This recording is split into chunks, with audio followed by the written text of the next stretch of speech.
plus attacks that's gone on, we're now seeing where the intense attacks are starting to happen in the north, which was known as a relatively safer area in the Kurdish region. These are continuations of terroristic behaviors by the Iranians.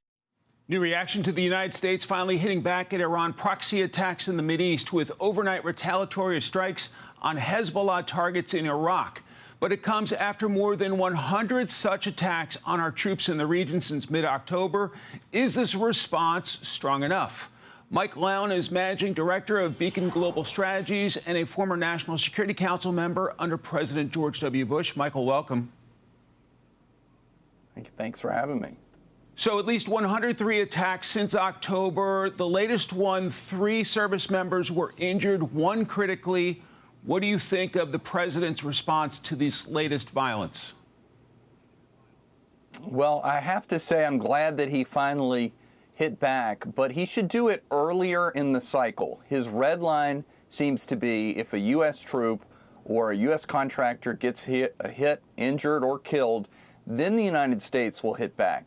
I would rather us hit hard earlier in the cycle so that we can prevent someone from being injured in the first place. So I think President Biden, as usual, is overly concerned about escalating the conflict with the Iranians, except the Iranians haven't learned anything from us because we only seem to hit back, and weakly at that, after serious injuries to our troops.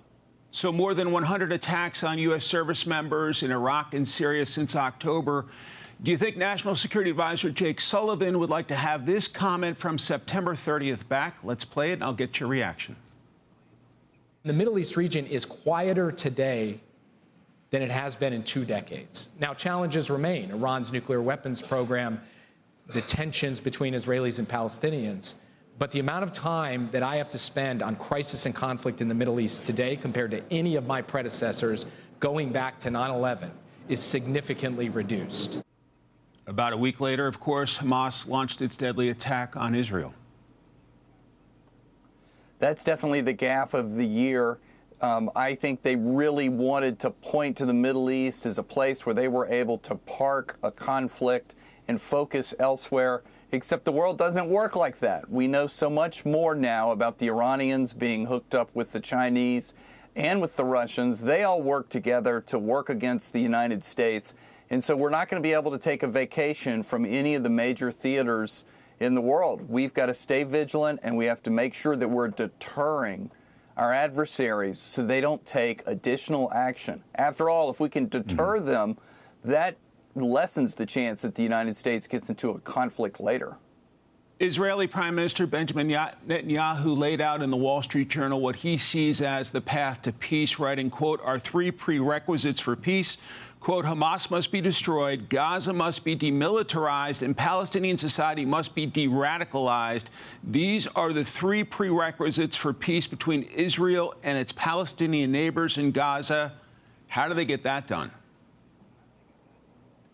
It's going to be really, really hard, especially when the Egyptians are putting out a similar plan that says that Hamas should be part of a transitional government in Gaza and even in the West Bank.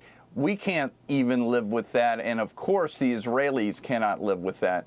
They need to make substantial progress. It's kind of unfair for us to be out there insisting that the Israelis, just less than 60 days or so from the attacks, be out there compromising against their mortal enemies. We need to let this assault on Gaza play out, see how things are going, and then try and pick up the pieces and move forward, but not in the middle of the fighting when Israel is trying to reestablish its deterrence to ensure this doesn't happen again.